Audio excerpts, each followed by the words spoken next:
Yo, what's good, YouTube? This is Jake from Ncaa, and welcome to the Offseason here after Season 2 in the Rivercats Dynasty. And here we start out in the offseason in basketball season as we take a look at our tight end, Xavier Gonzalvo, as he also played basketball for the Rivercats, and he actually helped the Rivercats to a second place bid in the MAC conference. And he actually averaged 8 and 8 off of the bench. That's actually really good. Now, the first couple of seasons, we played a lot of non-conference games. And if a lot of you guys don't know this, big schools pay the smaller schools to play them each season, and they pay them a pretty good amount. Well, the university has saved up this money, and this ended up totaling about $5 million. So out of all the non-conference games we had, it totaled about $5 million. And with this newfound money, the university has funded a new building and a new facility to help the football program, a $5 million new weight room, and that means all players on the roster will get +3 added to their strength. They no longer have to work out at the local gyms. They now have their own private facility dedicated just to the football team. So let's hop into the offseason as we first recap some of our teams in the conference. Metropolis ends up losing in their bowl game, so they do not meet their 10-win goal. And then Rocky Mountain State beats Wisconsin State by 10, and Tulsa State beats Louisiana. They win as well, and Alabama takes home the national championship. I guess some things just don't change. So, the football program has decided to recommit to Coach J, handing him a contract extension, a new facility for the weight room. All of this has paid off. A 4-win season after a winless season in year 1. I guess it's now official. We will be remaining with the team. But one guy that will not remain with their team, in a surprise move, Adam Miller has left Wisconsin State and has moved to the University of Miami. Wow, I did not see this coming at all. And what's funny, his son is coming out of high school, so take a look and watch out for that coming up. But this is an interesting move. So many coaches have tried to rebuild Miami, and so many have failed since their glory days. We'll see if Adam Miller has better luck. Now, coming out of the NFL is receiver Marlon Yarbrough. The last couple of years, he has been in the at the high school coaching level in Michigan because he had a long career with the Detroit Lions. It was actually about a 10-year career, just about a 10-year career. But the last few years, he's been coaching at the high school level. And he has been hired at the university, Western Michigan University, I should say. And looking at what they've done the last few seasons, 4-8, 6-7, and 4-8. Marlon Yarbrough is going to have his work cut out there. He stays in the state of Michigan. He's built a family there, and he will stay there and hopefully create something with Western Michigan. I hope him good luck.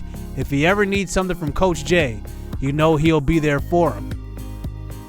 Now, off-season recruiting is really easy for us. We have only 3 prospects we will go after. Chance James, probably a slot corner, a guy that we will have to develop just a little bit. He's not really polished right now, but he is a good cornerback.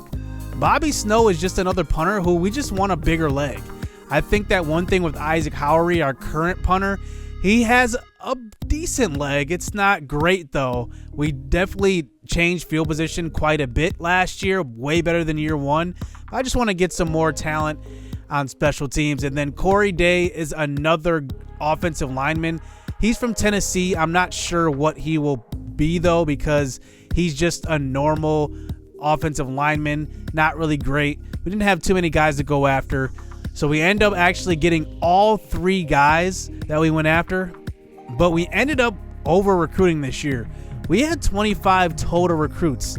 That means there's probably going to be less guys we go after next year. And seeing that we were an original walk-on team, we didn't have a ton of seniors. We had 2 seniors graduating this year. I think we only have 1 or 2 next year. So really the year after that is going to be the year where we have to replenish. We're going to have pretty much our whole team is seniors. Maybe not our whole team, but the original walk-on teams, it's pretty much going to be all seniors. So we're going to lose a bunch of guys there. So we move on to position changes. And the only guy that I'm really considering switching positions is Garrett Jones. This is a surprising move because Garrett Jones, I was expecting in recruiting, was going to be the #1 cornerback. We started him out there. It just hasn't worked. And one position I need somebody at is running back. And Garrett Jones doesn't have bad speed. He doesn't have bad ball carrying moves. And he only goes down 1 overall from cornerback to running back.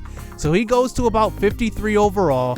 He's actually faster than Deion Carter right now. And he's actually the second fastest, I guess, tied. I guess he's the first fastest, tied with Jabari Blaze on the roster. So it's just another guy to give our running back group another guy in competition. So we move on to training results already.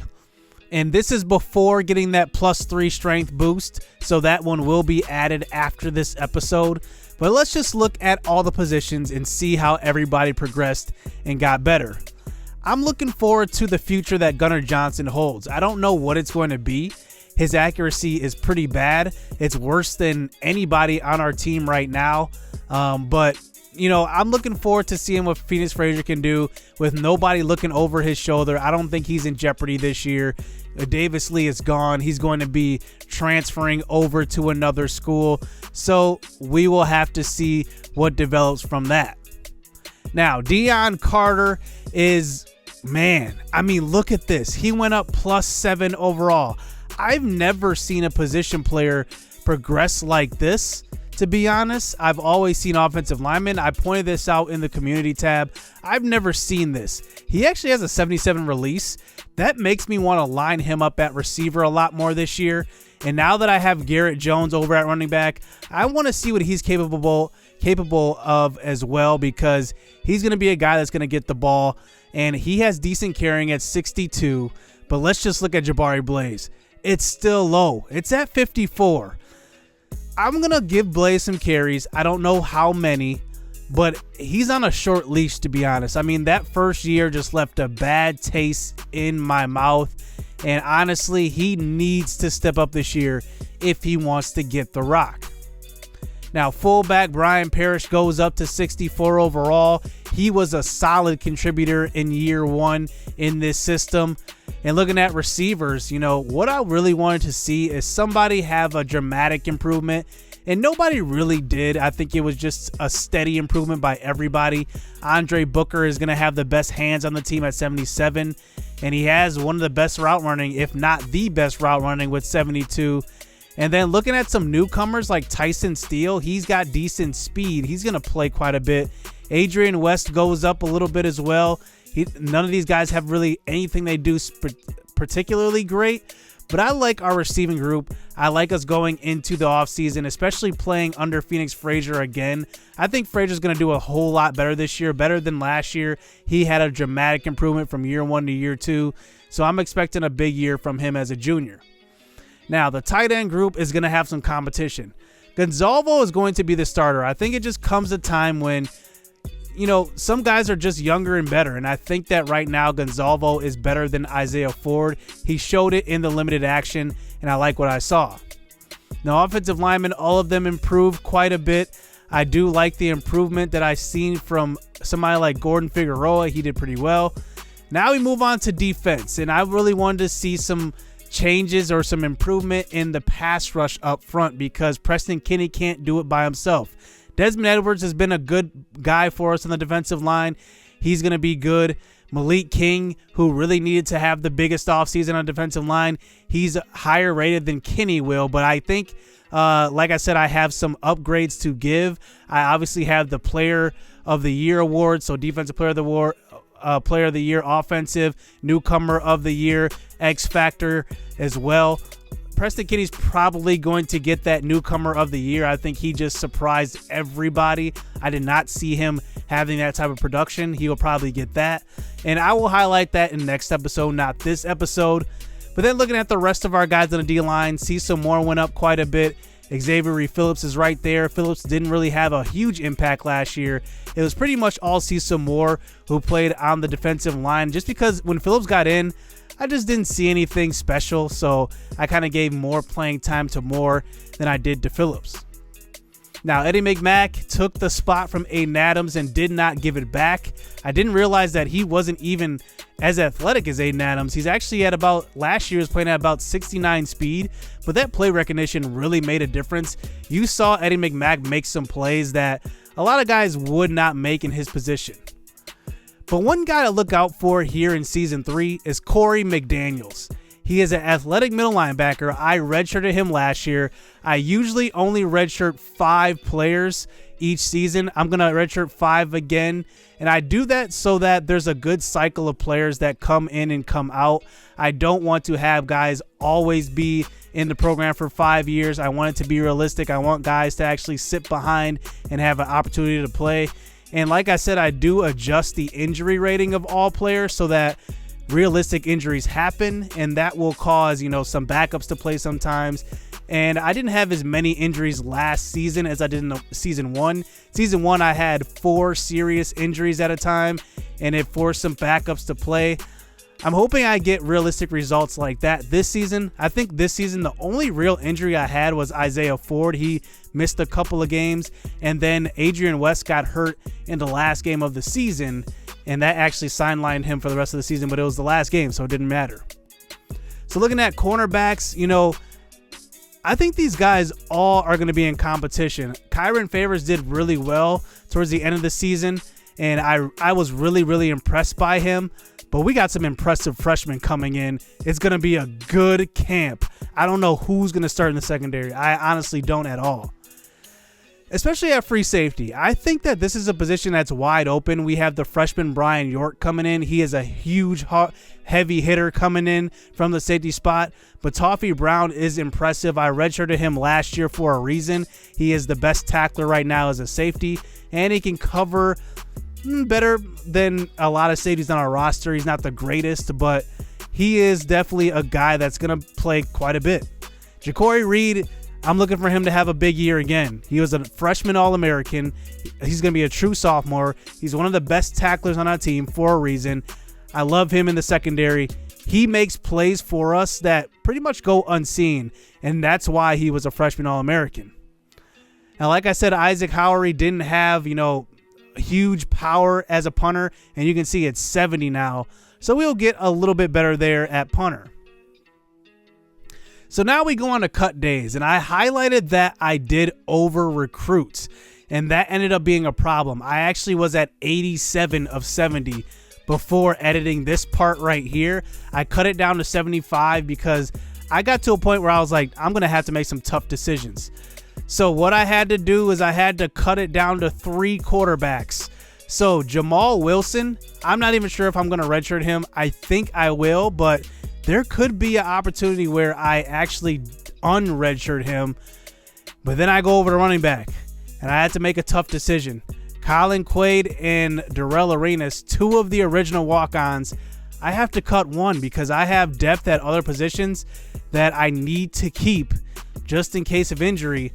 And I don't think that I'm going to need 5 running backs here, especially with Garrett Jones moving over to running back. So I decided to look at Colin Quaid. Is he going to play? I think it's a no. I mean, he's a 47 overall running back. I decided to get rid of him. So looking at tight end, Malcolm Tyree, another tough cut, another original walk-on. He just does not fit. He won't play. He's just not good enough. In year 1, he did play quite a bit at receiver. We switched him over to tight end, and he just won't get in. He's a senior as well. I'm sorry, but I'm just going to have to cut him. And moving over to end. I mean, these are tough decisions. Stevie Wright, a guy that didn't play at all last season. I thought he would. He just couldn't touch the field. I mean, I have some guys in front of him now. There's no way he's going to play, especially over Desmond Edwards, Malik King, Preston Kinney, Jermaine Neal, the freshman. And now I go down to Eli Hart, another defensive end. I mean, it's tough. This guy played a little bit.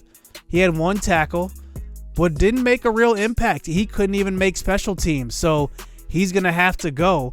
He wasn't a name I said quite a bit, but he's not going to make the squad.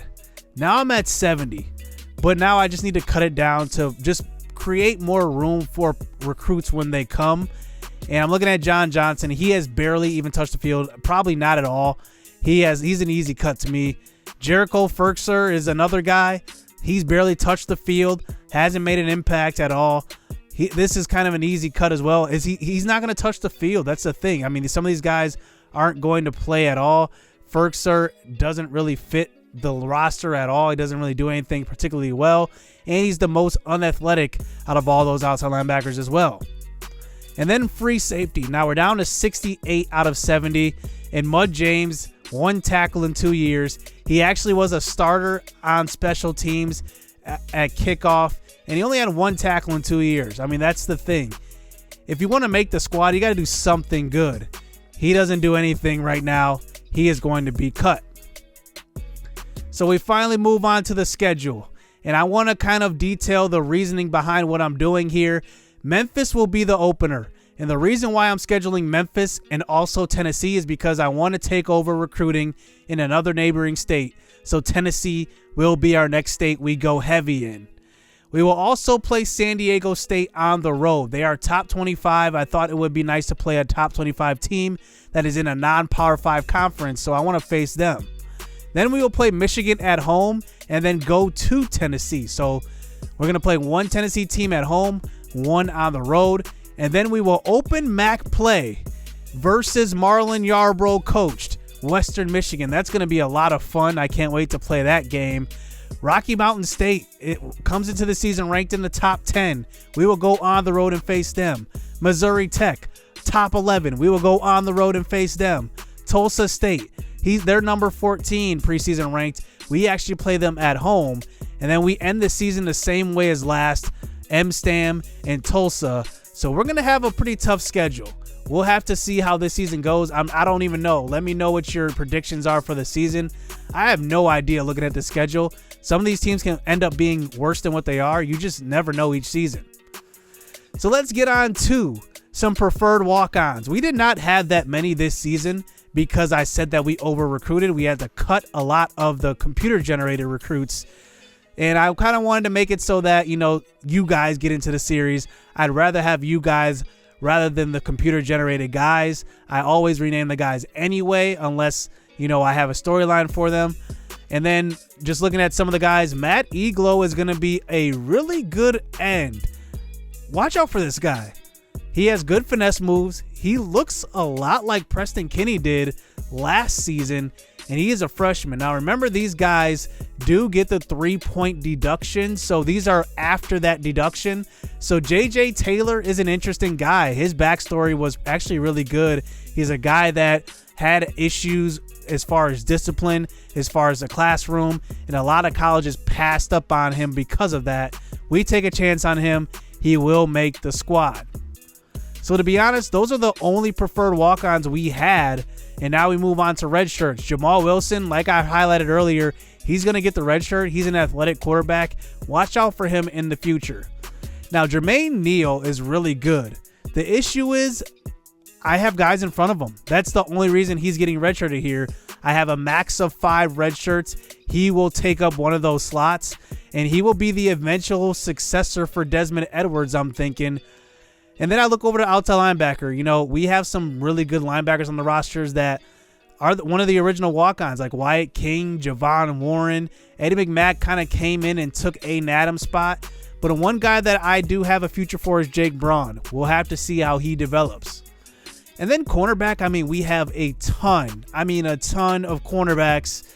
I don't know who's going to start, to be honest. It's going to be a good battle in camp. I have no idea who's going to start at cornerback, but Justin Reed will get the red shirt because he has the best zone, and I want to preserve that. I want to see what he can do in the future as far as developing that. And then Sully Lowenberg, an interesting offensive lineman for us. He's going to be the future of that line. I do want to preserve him for the future as well. So that's going to do it here for this episode in the offseason. I am excited. I don't know if I'm going to do a season preview. I might, because I have no idea what the depth chart's going to look like. Because remember, we have a ton of new guys on defense, especially in the secondary. I have no idea what our secondary is going to look like. I need to practice a little more. I still need to create the custom recruits as well. Thank you guys for your submissions. Recruiting is going to be interesting this year because, like I said, we over-recruited this year. And just looking at next year, I don't know what positions we're really going to go after. But I'm glad you guys submitted your guys. So hit subscribe. Hit that like button. Stay tuned. Let's get it. Let's go. Yeah, they filling out these job applications. Life got hard after high school graduation. I went to college and your boy got financial aid. They gave me money, then I went and bought a pair of J's. And I bought a pair of shades. And I bought a new computer. Had $400 left, spent the rest on